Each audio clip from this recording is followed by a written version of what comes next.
Okay, let's unpack this. Right now, as we speak, missiles are landing dangerously close to nuclear sites in West Asia. Yeah, it's really intense. It is. Yet in the middle of this unprecedented, um, genuinely terrifying military escalation, Hmm.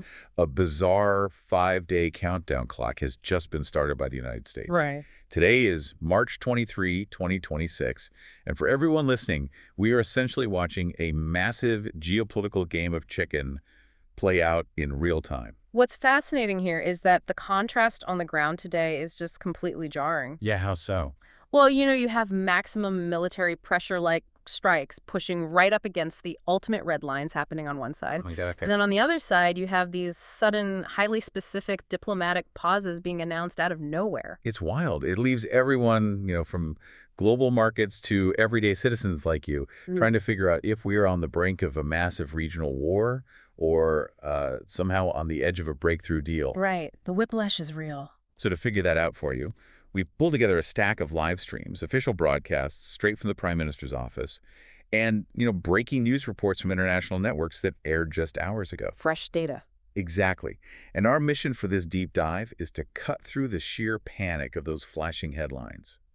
We want to decode a very specific, stabilizing signal in the middle of all this noise. Which is really needed right now.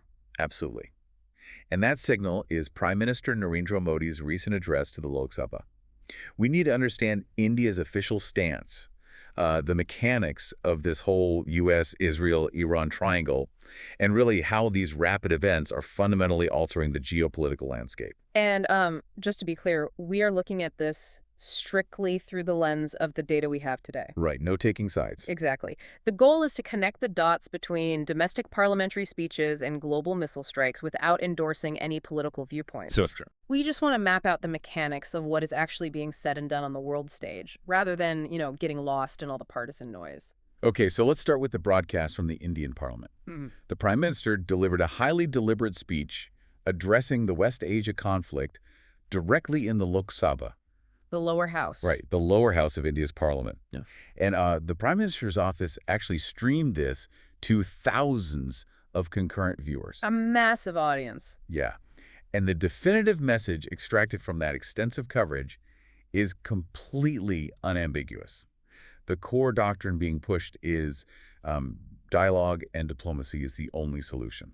Right, and delivering that message inside the lower house of parliament, rather than, say, at an international summit like the UN or a G20 sideline, is a highly specific tactical choice. Wait, really? Why does the room matter so much? Well, think about it. When a leader speaks at the UN, they are addressing the global community, right? They're often posturing for an international audience. Sure, that makes sense. But when a leader addresses their own parliament regarding a foreign conflict, they are cementing the state's official doctrine for the historical record. Oh, wow. So it's like dropping an anchor in a storm. Exactly. By using the domestic stage, you aren't just sending a passing signal to a reporter, you are institutionalizing the position. It literally goes on the parliamentary record. It does. But I guess my question is, why burn political capital on a neutrality statement right now? What do you mean? Well, in this highly polarized environment where every global player is, rushing to take a side, isn't declaring we want diplomacy just another way of saying we're sitting this out? I mean, that assumes neutrality is a passive state, which is a really common misconception. Okay. In a sprawling conflict involving the U.S., Israel, and Iran, maintaining strict neutrality actually requires an active, aggressive defense. Really? How so? Because if a nation simply sits quietly, the gravitational pull of these major military and economic powers will drag them into one camp or the other. Oh, like through trade embargoes or military alliances. Exactly, or just severe diplomatic pressure. So India is actively asserting that diplomacy is the only viable path forward to block those external pressures. It's a calculated barrier against forced alignment. Okay, that makes sense functionally as a political strategy. Right. But then you look at the reality on the ground, and the strategy feels kind of completely disconnected from the violence. How so? Well, our sources are reporting an Iran strike near a nuclear site. That fundamentally changes the math, doesn't it? It absolutely does. Right. I mean, when missiles are physically landing near nuclear facilities, advocating for dialogue and diplomacy starts to sound, painfully naive. I hear that. We aren't talking about border skirmishes anymore. We are talking about nuclear-adjacent strikes. It feels like the time for talking is completely over. I totally get why it looks that way, but a strike near a nuclear facility strips away the luxury of conventional military escalation. What do you mean by luxury? Well, in a standard conflict, armies clash, territory changes hands, and, leaders have days or weeks to calibrate their responses. There's a grim tolerance for a certain level of violence. Right, the usual back and forth. Exactly. But the moment a strike occurs near a nuclear site, that timeline collapses to zero. Wow. The risk profile goes from conventional warfare to regional catastrophe instantly. Because the risk isn't just, losing a strategic military base. The risk is an uncontrollable radioactive fallout. Precisely. But doesn't that prove the point that diplomacy is dead? If the actors involved are reckless enough to target or even accidentally hit areas near nuclear sites, why would we assume they are rational enough to sit down at a negotiating table? Because the proximity to a nuclear site forces a sudden realization of mutual destruction. Oh, I see. Rather than making diplomacy obsolete, this terrifying escalation actually validates India's stance. When the alternative involves the potential breach of nuclear material, diplomacy ceases to be an idealistic talking point. It becomes an absolute existential necessity. Right, because they have literally nowhere else to go. Exactly. The actors know they've hit the absolute ceiling of military posturing. They simply cannot escalate further without inviting unthinkable consequences. So it's not that they suddenly discover a desire for peace. It's that the physics of the battlefield give them no other option. That's a great way to put it. It's like they've pushed the car to the absolute edge of the cliff, half the tires are hanging over the abyss, and now they have to very carefully negotiate how to put it in reverse without sending everyone over. Yeah, that's exactly it. The nuclear-adjacent strike highlights that the geopolitical ecosystem is entirely out of shock absorbers. Oh, wow. A misfired rocket, a faulty guidance system, or even just a panicked local commander could trigger a chain reaction that the leaders in Washington, Tehran, or Jerusalem cannot contain. That is terrifying. It is, and that is why a definitive call for diplomacy is broadcast from the Lok Sabha. India recognizes that the combatants have eliminated their own margin for error. The system needs a shock absorber immediately, and dialogue is literally the only one left. Okay, but there's a massive disconnect here in the timeline of events. Okay. India is warning that we have zero margin for error with these nuclear-adjacent strikes. Yet we have breaking reports across international networks showing the U.S. president speaking directly to reporters, announcing a highly specific 5-day pause on Iran strikes. Right, the 120-hour timer. Yes, just out of nowhere, a timer is set. He claims the U.S. and Iran are actively holding talks and explicitly states that Iran wants to make a deal. Yeah. I mean, how does a massive war machine just pause for exactly 5 days? Well, this points to the dual realities of modern warfare that the public rarely sees simultaneously. Dual reality. Yeah. On the surface, you have the visible strikes, the public threats, the mobilization of troops. But beneath that, you have back-channel communications that never completely shut down, even during active bombardments. So they're always talking, even while shooting. Exactly. And a highly specific 5-day pause suggests that those back channels have actually produced a tangible framework for a negotiation. I have to play the cynic here, though. A 5-day pause isn't a peace treaty. No, it's not. It's like calling a timeout in a basketball game right before a buzzer beater. Both sides just go back to the bench to draw up a more aggressive play, It's a fair point. Couldn't a 5-day pause just be a logistical necessity? Maybe they just need 120 hours to reposition aircraft carriers, refuel strike bombers, or, I don't know, gather fresh satellite intelligence. Why are we assuming this is genuine diplomacy and not just a tactical breather to reload their weapons? Well, logistics certainly dictate military pacing. Moving carrier strike groups and repositioning assets definitely takes significant time. However, publicly announcing that the adversary wants to make a deal binds an administration to a diplomatic narrative. Oh, interesting. If the goal was purely tactical repositioning, a military would simply reduce the tempo of operations quietly. They wouldn't broadcast it. Oh, I see what you mean. Announcing a rigid timeline and floating the concept of a deal to the international press creates an expectation of a diplomatic outcome. It boxes them in. Exactly. By publicly floating the word deal, you create market expectations, you change the diplomatic calculations of your allies, and you essentially dare the other side to come to the table.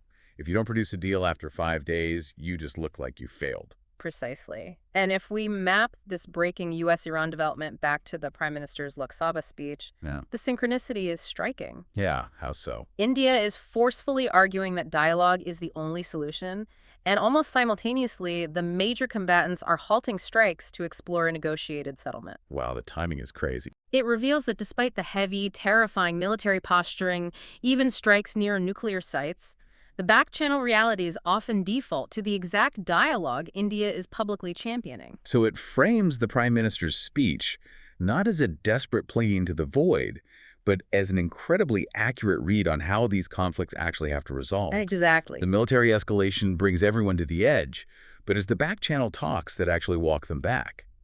India is simply saying out loud what the combatants are privately being forced to realize. Right. State actors rarely fight to total annihilation anymore. They fight to secure leverage for the eventual negotiation. Leverage, yeah. And that 5-day pause is the pivot from seeking military leverage to seeking diplomatic leverage. Okay, so we're looking at this conflict involving the U.S., Israel, and Iran, and it's very easy to view it purely as foreign news, right? Here. For you listening, it's a headline about places thousands of miles away from New Delhi. But the reporting we are analyzing today specifically focuses on the Prime Minister explaining the direct impact of the West Asia war on India. Yes, that's a crucial point. We have translated coverage from local networks asking basically, what is the impact of the West Asia war on India? Why does a conflict across the Arabian Sea require a dedicated parliamentary explanation to the domestic public? Because a conflict in West Asia of this magnitude creates immediate, severe global shockwaves. Right. When you are a rapidly developing nation, your economic trajectory is heavily reliant on global trade routes, specifically those moving through the Red Sea and the Persian Gulf, as well as massive energy imports from the Middle East. So the blast radius of this war is economic. Exactly. It's not just geopolitical theory. We aren't just talking about abstract influence. We are talking about the price of oil, the cost of shipping containers, and the stability of supply chains. Right. If a regional war breaks out, insurance premiums for cargo ships skyrocket, oil prices spike, and suddenly the cost of basic goods inside India goes up. The conflict directly hits the wallet of the everyday listener. And that economic vulnerability is the primary mechanism of the shockwave. But there is also a massive human element. Oh, right. The diaspora. Yes. There is a vast Indian diaspora living and working across the Middle East. A regional war directly threatens the safety of millions of citizens abroad, which immediately becomes a logistical and domestic crisis for the government. Oh, absolutely. So the Prime Minister felt the necessity to address the Lok Sabha because the conflict's impact is already touching the everyday reality of the country. It is not an abstract foreign policy debate. It is a pressing domestic concern. Man, this completely recontextualizes the call for neutrality. Yeah. It isn't just about taking the moral high ground. It's a highly practical defensive shield. Very practical. When your economy is that interconnected with the region, taking a side makes you a target for economic retaliation. Exactly. Like if you side with one faction, the other might cut off your energy supplies, block your shipping lanes, or even threaten your expatriate workers. Neutrality is basically the only way to keep the oil flowing and the supply chains open during a crisis. That's it. Neutrality insulates the domestic trajectory from external volatility. Right. By aggressively championing diplomacy and refusing to be pulled into a partisan alignment, India is attempting to firewall its own economy. Firewall, yeah. The message of diplomacy is the only solution serves a dual purpose. It's a genuine prescription to de-escalate the Middle East crisis, and it is a vital defensive strategy to protect India's internal stability from the fallout. So the speech in Lok Sabha wasn't just a foreign policy brief. It was economic reassurance for the domestic population. Exactly right. It's a fascinating way to wield diplomacy as a shield rather than a weapon. I mean, we've tracked a massive geopolitical arc today. We really have. We started with the extreme, almost unthinkable reality of military strikes happening near nuclear sites, a situation that completely erases any movement for error. Right. We watched how that exact brinksmanship seemed to suddenly force a bizarre, highly specific 5-day diplomatic pause from the U.S., effectively validating the idea that military power had hit its absolute limit. And underpinning all of those volatile shifts is the steady, institutionalized stance broadcast from the Lok Sabha. India utilizing its domestic parliament to anchor a policy of strict neutrality and aggressive diplomacy, not just to stabilize the region, but to build an economic and political firewall around itself. It proves that in a hyper-connected world, there is literally no such thing as a purely foreign conflict. No, there isn't. The missiles might be landing in West Asia, but the shockwaves are felt in the parliament, in New Delhi, in the shipping lanes, and in the energy markets. Every single piece is connected. Which leaves us with a critical paradigm shift to consider for you to think about regarding how state actors negotiate today. What's that?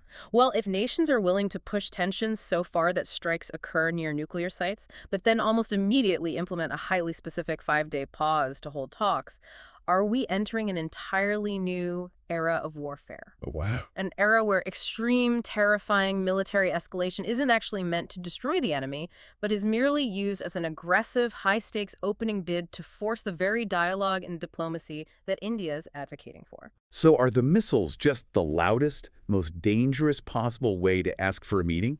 Basically, yeah. That fundamentally changes how you view these escalations. Maybe these nations aren't spiraling out of control.